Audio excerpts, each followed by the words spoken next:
اور یہ کشمیری عوام نے بڑا بہترین فیصلہ کر دیا ہے. ایک جابر ظالم اور ایک جاہل انسان سے انہوں نے جان چھڑا لی ہے. میرے بھائی بیٹھے ہوئے ہیں مظفر, انہوں نے اتنی اچھی بات کی کہ اخلاقی جواز نہ یہ دیں گے اور اخلاقی طور پر مذمت بھی کریں گے. آپ یہ دیکھیں کہ جیسے انہوں نے کہا کہ آپ کو بولنے سے پہلے آپ کو کیا, میں کہتے ہیں سب سے بڑی یہ ذمہ داری تو ایک سیاستدان کی ہے جو عوامی رہنما ہونے کا دعویٰ کرتا ہے, جو عوام میں سے منتخب ہو کر آتا ہے, کہ وہ بولے تو اس کو تول کر بولنا چاہیے تاکہ وہ لوگ جن کو اس سے امیدیں وابستہ ہیں اور وہ اپنا ووٹ اس کے لیے کاسٹ کرتے ہیں, ان کے جذبات کو کسی قسم کی ٹھیس نہ پہنچے. مطلب ایک ایسا آدمی جس کو بولنا بھی نہیں آتا, وہ ایک ملک پر حکومت کر گیا 5 سال اور اب وہ کہتا ہے کہ الیکشن خراب ہو گیا. وہ اپنا دور تو دیکھے, اپنے دور میں اس نے کیا کیا ہے. عوام کے جذبات کو جس طرح اس نے مجروح کیا, اس نے لوگوں کو جس طرح بے عزت کیا, چاہے وہ میڈیا ہو, چاہے وہ عام عوام ہو, چاہے خواتین ہو, چاہے مرد ہو. راجہ فاروق حیدر کو معافی مانگ لینی چاہیے, اور اگر انہوں نے اپنی ضد پہ قائم رہنا ہے, معافی نہیں مانگنی, تعویل پہ تعویل دینی ہے. انہوں نے اگر ان کے مومنہ صاحبہ وہ تو راجہ فاروق حیدر صاحب تو یہ بھی کہہ رہے ہیں کہ میں اندرون ملک کنارہ کش ہو جائے. جی اگر ان کو اپنی انا پیاری ہے, وہ معافی نہیں مانگنا چاہتے تو سیاست سے کنارہ کشی اختیار کر لیں, ورنہ عوام نے تو فیصلہ سنا دیا ہے. آج بھی معذرت کے ساتھ مومنہ صاحبہ, ہمارے سیاستدان اتنی ہمت نہیں رکھتے کی طرح اپنی روایت کو برقرار رکھنا ہے اور موروثی سیاست کرنی ہے. ان کی اولادوں نے الیکشن لڑنے ہیں تو انشاءاللہ ان کی اولادوں کو بھی منہ کی کھانی پڑے گی. اچھا, انہوں نے راجہ فاروق حیدر صاحب نے یہ بھی کہا کہ میں عمران خان کی اس سازش کو بے نقاب کروں گا, اندرون ملک بھی اور بیرون ملک بھی. ہم تو انتظار کر رہے ہیں بھائی, جب سے انہوں نے کہا ہے ہم انتظار کر رہے ہیں کب کریں گے بے نقاب. بلائیں پریس کانفرنس, اسلام آباد میں بلا لیں جی. وہ رہتے ہیں, حکومت وہاں پہ کرتے ہیں, رہتے یہاں پہ ہیں. جس طرح ان کی لیڈرشپ حکومتیں یہاں کر خواب دیکھتی ہے, رہتی لندن میں ہے. کوئی ایک مرد مجھے بتائیں نواز شریف کی فیملی کا جو یہاں پہ موجود ہو. میں حمزہ شہباز کی بات نہیں کرتی, میں ان کے خاندان کے مردوں کی بات کرتی ہوں. خاتون کو انہوں نے یہاں پر چھوڑا ہوا ہے اپنی وہ مرتی ہوئی سیاست کو تھوڑی سی زندگی دینے کے لیے, جو کہ اس سے بھی دی نہیں جا رہی. بلکہ سی ایم بی بی نے تو میرا خیال ہے کوئی ان کا کوئی اندرونی کوئی معاہدہ چل رہا ہے بہت جسے کہتے ہیں رازدارانہ قسم کا دوسری جماعتوں سے, کہ انہوں نے اپنی جماعت کو زندہ نہیں رہنے دینا سیاسی طور پر, اپنی جماعت کے سروائیول کے چانسز کو بھی رائٹ مومنہ صاحبہ, آپ کا پوائنٹ آ گیا. ٹائم پروگرام کا ذرا کم ہے, میں پروگرام کو آگے لے کر چلنا چاہوں گا. مظفر صاحب آپ مجھے بتائیے گا, شاہد خاقان عباسی صاحب اور احسن اقبال صاحب, پھر مریم نواز صاحبہ جس طرح ٹویٹ کر رہی ہیں, پھر آج احسن اقبال صاحب نے جو پریس کانفرنس میں جس طرح کہا کہ ہم اس الیکشن کو نہیں مانتے, دھاندلی ہوئی ہے. مجھے بتائیے گا, آزاد کشمیر میں 5 سال سے حکومت مسلم لیگ نون کی تھی, وہاں کی ساری سرکاری مشینری, وہاں کے سرکاری لوگ مسلم لیگ نون کے انڈر میں تھے, لیکن اب ایسا کیا وجہ ہے کہ الیکشن جو ہے وہ آپ لوگوں کے ہاتھ سے نکل چکا ہے, بالکل تیسرے نمبر پر آپ کی پارٹی آئی ہے اور آپ کہہ رہے ہیں دھاندلی ہوئی ہے. اگر دھاندلی ہوئی ہے تو پاکستان پیپلز پارٹی پھر 11 سیٹیں کیسے لے گی؟ ذرا مجھے اس چیز کا جواب دے دیجیے. اچھا, میں اس میں عرض کرتا ہوں کہ اگر آپ ٹوٹل الیکٹورل ووٹیج کی بات کریں تو اس وقت الیکشن میں 62.5% تقریباً ووٹ کاسٹ ہوئے ہیں. رائٹ, اس میں سے 32.4% آئی تھنک وہ پی ٹی آئی نے لیے ہیں, اور تقریباً 25.9% ووٹ جو ہیں وہ پی ایم ایل این نے لیے ہیں, اور 18 پوائنٹ سم تھنگ یہ پیپلز پارٹی نے لیے ہیں. اب میں آپ سے یہ بڑے ادب کے ساتھ یہ کوشچن پوچھ رہا ہوں کہ جیتنے والی جماعت جس کی 25 سیٹیں ہیں ان کی ووٹیج جو ہے وہ 32 پوائنٹ سم تھنگ ہے, اور جو سب سے نیچے رہنے والی تیسرے نمبر پہ رہنے والی جماعت ہے اس کی ووٹیج جو ہے وہ 26% ہے, اور جو دوسرے نمبر پہ جماعت ہے اس کی ٹوٹل ووٹیج جو ہے وہ 18 پوائنٹ سم تھنگ ہے. اب یہ دیکھیں, آپ تو یہ کہہ سکتے ہیں کہ ٹھیک ہے یہ جو اپنا جتنا کراؤڈ تھا اس کو یہ وننگ پوزیشن پہ ٹرانسلیٹ نہیں کر سکے اپنی سیٹوں میں, لیکن میں کیونکہ ایک دو جگہوں کا تو خود اس چیز کا عینی شاہد ہوں کہ اپنے حلقے کے اندر جہاں پہ ہمارے مہاجرین تھے کشمیری, وہاں پہ ایک دو پولنگ اسٹیشن, میں نہیں کہتا ساروں پہ, لیکن ایک دو پولنگ اسٹیشن کے اوپر میں نے دیکھا ہے کہ تقریباً کوئی 100 کے قریب ووٹ کی ہیرا پھیری ہوئی ہے. یہ کیونکہ میرے آنکھوں سے گزرا ہے اس لیے میں گزارش کر رہا ہوں. ادروائز ممکن ہے جو یہاں پہ میرے حلقے کے اندر ممکن ہے کہ یہ الیکشن سموتھ ہوئے ہوں اور بہتر ہوئے ہیں، لیکن جس چیز کا میں گواہ ہوں میں اس کی بات کر رہا ہوں. اور باقی حلقوں کے اندر کیا ہوا میں اس کا اس لیے نہیں کہہ سکتا کہ میری نظر میں کوئی سارے حلقے تھے نہیں. میں تو سارا دن اس دن بھی مختلف پولنگ اسٹیشنز پہ جہاں پہ میری ڈیوٹی لگی ہوئی تھی میں وہاں پہ جا کے آبزرو کرتا رہا ہوں. لیکن میں اس میں یہ ایک عرض کرتا ہوں کہ کوئی ایسا طریقہ ہونا چاہیے کہ جس میں اب یہ پاکستان سے ٹنٹنا ختم ہونا چاہیے کہ ہر ہارنے والی جماعت یہ کہے کہ ہمارے ساتھ دھاندلی اور جیتنے والا کہے کہ ہم نے دھاندلی نہیں کی. اور وہ صرف ایک ہی صورت میں ممکن ہے کہ یہ جو میاں نواز شریف کا نعرہ تھا کہ ووٹ کو عزت دو، آپ کائنڈلی ذرا تھوڑا سا پریجڈس سے ہو کے باہر نکلیں تو کیا یہ ووٹ کو عزت دو کا نعرہ قابل عزت نہیں ہے، قابل عمل نہیں ہے؟ اور جو بھی پارٹی بڑی اچھی طرح سے برسر اقتدار آئی بعد میں اس کو اسی طرح سے ذلیل ہونا پڑا. میں 2002 کی اسمبلی میں جب ممبر تھا I was elected from the plate form of کاف لیگ. اس وقت آپ کو پتا ہے کہ مشرف صاحب آل ان آل تھے ملک کے، لیکن بعد میں ہی واز دی اونلی جرنل کہ جس کو کسی سول کورٹ نے پھانسی کی سزا دی، اور وہ بھی جس طریقے سے دی وہ مجھے الفاظ دہرانے کی ضرورت نہیں ہے. And he had to escape from the country and وہ اسائلم لے کے وہاں پہ بیٹھے ہوئے ہیں. اچھا، اب یہ ہماری ایک تاریخ ہے کہ بھٹو صاحب آئے لیکن جس طریقے سے گئے وہ سب کو پتہ ہے. اب مسٹر عمران خان اس وقت ہماری پرائم منسٹر کی سیٹ پہ براجمان ہیں. جو بھی بندہ اقتدار میں ہوتا ہے اس کے لیے ہر حربہ کرنا اپنے لیے وہ جائز سمجھتا ہے، اور جب وہی اقتدار سے باہر ہوتا ہے تو پھر وہی چیزیں وہ دوسروں کے لیے ممنوع قرار دیتا ہے. جیسے کہ عمران خان صاحب نے تو ابھی پچھلے 2013 کے اندر اپوزیشن بھی صحیح ہے، تو ان کے جو ویرینٹس تھے ادھر کنٹینر پہ بیٹھے ہوئے آپ دیکھ لیں تو وہ اس وقت حکمرانوں کے خلاف تھے.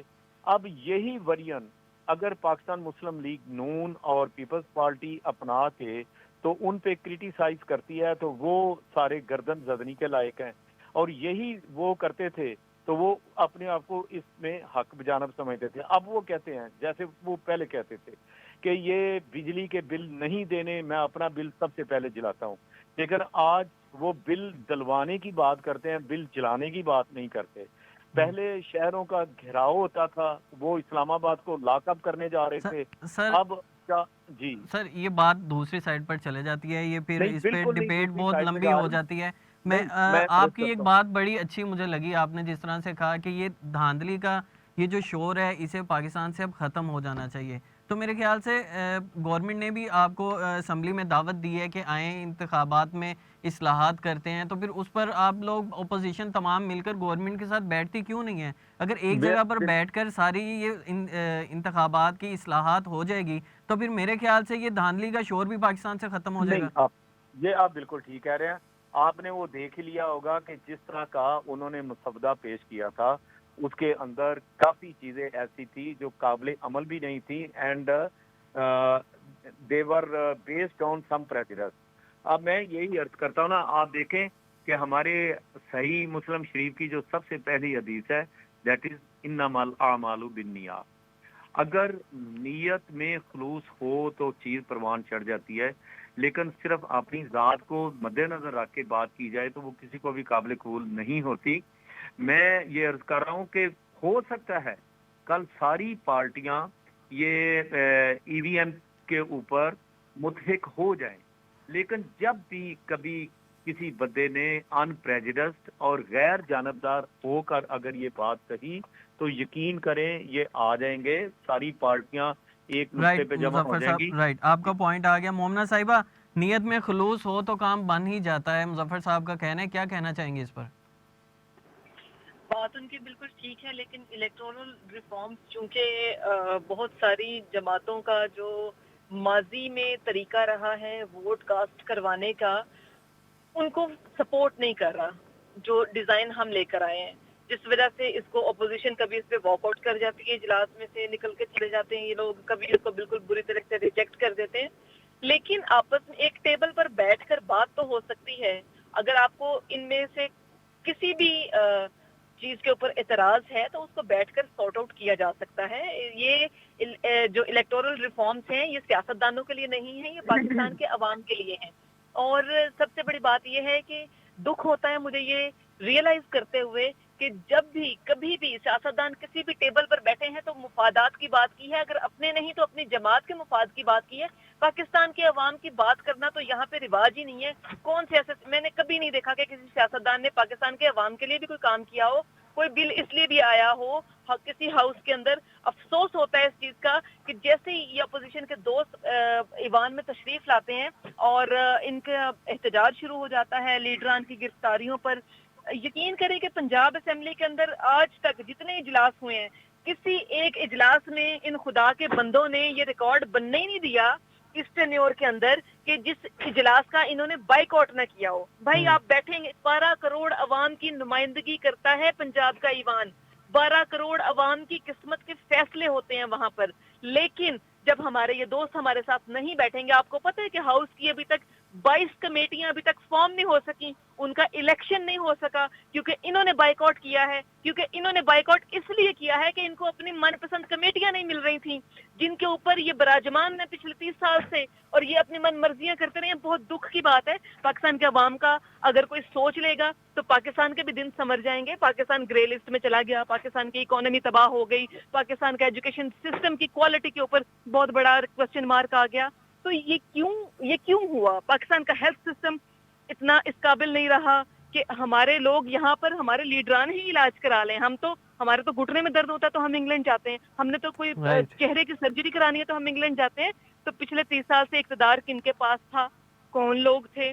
میں یہ ٹھیک ہے آپ لوگوں کا اعتراض بھی کہ ہم ہمیشہ یہ کہتے ہیں کہ جی پہلے یہ ہوتا رہا، پہلے لوگ یہ کرتے رہے. لیکن کیا کریں، ہر چیز کی بنیاد ہوتی ہے، ہر چیز کی جڑیں ہوتی ہیں. آپ ان سے کیسے کنارہ کر سکتے ہیں؟ آپ ان کو نظر انداز کیسے کر سکتے ہیں؟ رائٹ، آپ کا بھی پوائنٹ آ گیا. میں شکریہ ادا کرنا چاہوں گا مومنہ وحید صاحبہ آپ کا، اور مظفر علی صاحب آپ کا بھی شکریہ ادا کرنا چاہوں گا کہ آپ نے قیمتی وقت ہمیں دیا. ناظرین یہاں پر ایک شارٹ بریک لیتے ہیں، میرے ساتھ رہیے گا.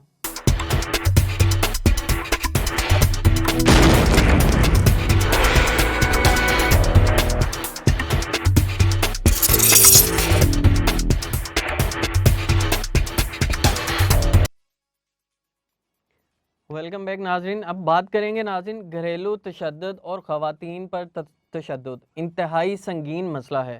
اس معاشرے کی وہ حقیقت ہے جس سے عمومی طور پر پردہ پوشی کی جاتی ہے. جرم پر خاموشی اختیار کرنا مجرم کا حوصلہ بڑھاتا ہے، اور یہ تشدد بڑھتا ایک لرزہ خیز واردات میں تبدیل ہو جاتا ہے، اور ایک جیتی جاگتی عورت کو ہیش ٹیگ بنا دیتا ہے. جن لوگوں کے گھروں میں بیٹیاں ہیں ان کے دل بہت افسردہ ہیں، دل دکھے ہوئے ہیں. خواتین خوف کا شکار ہیں. صرف ایک مہینے میں ہائی پروفائل قتل، اپنے ہی کسی جاننے والے کے ہاتھوں غصے اور درندگی کا شکار بننے والی یہ خواتین ایک سوال چھوڑ کر گئی. ان لوگوں کے لیے جو کہتے ہیں کہ عورت گھر میں رہے تو محفوظ رہتی ہے. حیدرآباد کی قرۃ العین 4 بچوں کی ماں جسے قتل کیا گیا، اور قتل کرنے والا وہ انسان جسے دنیا عورت کا محافظ قرار دیتی ہے، یعنی خاتون کا شوہر. کے پی کے علاقے پارا چنار کی بشرا بی بی جنہیں فائرنگ کر کے قتل کیا گیا، اور قتل مقتولہ کا شوہر. تیسری لرزہ خیز واردات کی اگر ہم بات کریں تو اسلام آباد میں ہوتی، جہاں نور مقدم کا بے ایمانہ قتل کیا گیا اور سر دھڑ سے الگ کر دیا گیا. قتل سے پہلے اپنی جان بچانے کی کوشش کرتی نور کو گھر کے سیکیورٹی گارڈ کے سامنے تشدد کا نشانہ بنایا گیا اور سب تماشا دیکھتے رہے.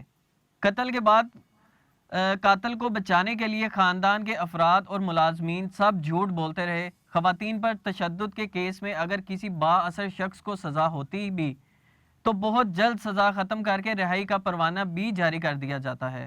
ختیجہ صدیقی کا کہ اس کی زندہ مثال ہے، جس چاقو کے 23 وار کر کے جان سے مارنے کی کوشش کی گئی۔ مجرم کو 5 سال کی سزا سنائی گئی تھی اور 3.5 سال بعد اچانک رہا کر دیا گیا۔ ناظرین، یہ وہ سارے واقعات ہیں، ان پر آج ہم بات کریں گے۔ ہمارے ساتھ ٹیلی فون لنک پر ہمیں جوائن کیا وردہ حسام صاحبہ نے، ایڈوکیٹ ہیں ہائی کورٹ سے۔ میں ویلکم کہتا ہوں آپ کو۔ اچھا، مجھے سب سے پہلے بتائیے گا، گھریلو تشدد کو کتنی قسموں میں تقسیم کیا گیا ہے؟ اگر کوئی گھریلو تشدد کا شکار خواتین کے کیس میں قانون کون سی سزائیں تجویز کرتا ہے؟ السلام علیکم. Thank you so much first of all for giving me this opportunity to be on this platform. دیکھیں جی، آج کل جو ہمارے معاشرے میں یہ یکے بعد دیکھ رہے ایسے بہت سے مظالم ہمیں دیکھنے کو مل رہے ہیں جو خواتین پر ڈھائے جا رہے ہیں، اور جس سے ہمیں کلیئرلی یہ نظر آ رہا ہے کہ آج کا معاشرہ خواتین کے لیے انتہائی انسیف بنتا جا رہا ہے، اور وہ وقت دور نہیں ہے کہ جب لوگ اپنی بیٹیوں اور بہنوں کو کالج یا اسکولوں میں پڑھنے جانے سے بھی منع کر دیں گے۔ تو اور اگر ہم بات کریں کہ وائلنس کی، تو یہ وائلنس سب سے پہلے تو شروع ہوتا ہے گھر سے، جہاں پر شوہر اپنی بیوی کو مار رہا ہے اور اس کے خلاف کوئی ایسا ایکشن بھی نہیں لیا جا رہا، اس کو معاف کر دیا جاتا ہے جب تک وہ میڈیا میں ہائی لائٹ رہتا ہے ایشو، وہ کیس پھر بھی ذرا اس کی کچھ نہ کچھ اس پہ امپیکٹ پڑ رہا ہوتا ہے، لیکن جیسے ہی جو ہے جب میڈیا سے ہائی لائٹ وہ ختم ہو جاتا ہے تو اس کی کوئی بھی جو ہے ہم اس کی پروسیڈنگ دیکھیں تو وہ کچھ بھی نہیں ہوتی ہے۔ رائٹ. اچھا وردہ صاحبہ، یہ بھی مجھے بتائیے گا، حکومتی سطح پر سول سوسائٹی کی جانب سے خواتین کے لیے آواز اٹھائی جاتی ہے، اقدامات بھی کیے جاتے ہیں، پھر بھی اس قدر بھیانک واقعات کیوں اس ظلم اور تشدد میں اضافہ ہی ہوتا چلا جا رہا ہے؟ دیکھیں، اگر آپ لاز کی بات کریں کہ ہمارے ملک میں لاز نہیں ہیں تو یہ بات ٹھیک نہیں ہوگی۔ ہمارے ملک میں لاز بہت ہیں لیکن ان کی امپلیمنٹیشن نہیں ہے، ٹھیک ہے، ڈیٹرنس پالیسی نہیں ہے۔ اگر اس طرح کے جو ہیں مظالم ڈھائے جا رہے ہیں اور ان کے لیے ہم پبلکلی جو ہے پنشمنٹ رکھیں تو پھر اس کا افیکٹ ہوگا۔ جو جتنے بھی کرمنل مائنڈڈ لوگ ہیں تب ان کو پتا چلے گا، جب وہ ایک دفعہ کسی کو اگر آپ پبلکلی ہینگ کریں گے، جب اتنے دیکھیں شواہد موجود ہیں، ویڈیوز ہیں ہمارے سامنے، ابھی جو ہے اس کا موٹر وے کا انسیڈنٹ ہوا، پھر اس کے بعد اسلام آباد کا انسیڈنٹ ہوا عثمان مرزا والا، سب کو پتا ہے کیا ہوا ہے اس کپل کے ساتھ۔ اب یہ نور مقدم والا ہوا، اور یہ تو وہ انسیڈنٹس ہیں جو رپورٹ ہوئے ہیں۔ اس طرح کے بے تحاشا انسیڈنٹس ہیں جو رپورٹ ہوتے ہی نہیں ہیں اور لوگ جو ہے سامنے آتے ہی نہیں ہیں۔ تو اگر آپ لاس کی بات کرتے ہیں تو لاس تو ہمارے ملک میں بھرے پڑے ہیں، ٹھیک ہے، لیکن بات یہ ہے کہ ان کی امپلیمنٹیشن ہو، ڈیٹرنس پالیسی ایسی ہو کہ اگر کسی کو سزا دی جائے تو پبلکلی دی جائے، تاکہ وہ ایگزامپلری جو ہے پنشمنٹ عبرت کا نشان بنے، وہ بالکل عبرت کا نشان بنے، اور جتنے بھی کرمنل مائنڈڈ لوگ ہیں ان کو بھی، ان کے دل میں بھی یہ ڈر اور خوف پیدا ہو کہ اگر ہم کچھ غلط کریں گے تو ہمارے ساتھ بھی ایسا ہو سکتا ہے۔ لیکن یہاں پر وردہ صاحب، یہاں پر قانون پر عمل کیوں نہیں کیا جاتا؟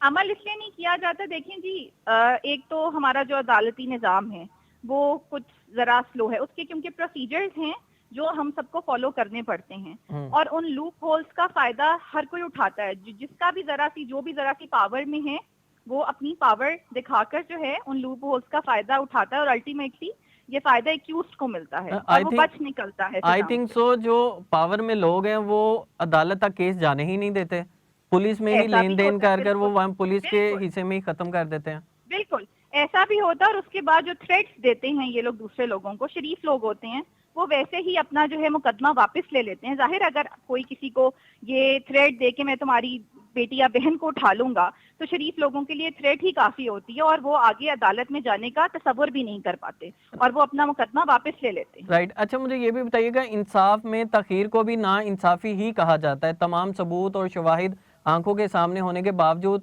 انصاف اتنا سست روی کا شکار کیوں ہے؟ دیکھیں جی، یہ جو ہے ہمارے معاشرے کی کچھ حقیقت ہے جو ہم سب کو فیس کرنی پڑ رہی ہے، اور اس کی الٹیمیٹلی یہی ہے وجہ کہ جو لوگ پاور میں ہیں وہ اتنی پاور میں ہیں کہ ان کے لیے رولز جو ہیں وہ ان کے اوپر امپلیمنٹ نہیں کیے جاتے، اور جو لوگ کم ہیں، جو اتنے پاورفل نہیں ہیں، ان کو ہی جو ہے سزائیں ملتی ہیں۔ ابھی بھی اگر آپ دیکھیں نور مقدم کے کیس میں بھی تو ابھی کچھ یہ تو ابھی ہائی لائٹ ہے معاملہ اس لیے ذرا گرم ہے، لیکن کچھ عرصے بعد ہی جتنا وہ پاورفل بندہ ہے تو دیکھیں کیا بنتا ہے. اور جہاں تک ابھی ہمیں پچھلے کیسز میں نظر ثانی اگر آپ کریں تو ہمیں یہی چیز سامنے آتی ہے کہ اس طرح کے کیسز کا بعد میں کچھ بھی نہیں بنتا. جب تک وہ ہائی لائٹ ہیں میڈیا میں تو ان کو جو ہے وہ ان پہ ڈسکشن ہو رہی ہوتی ہے.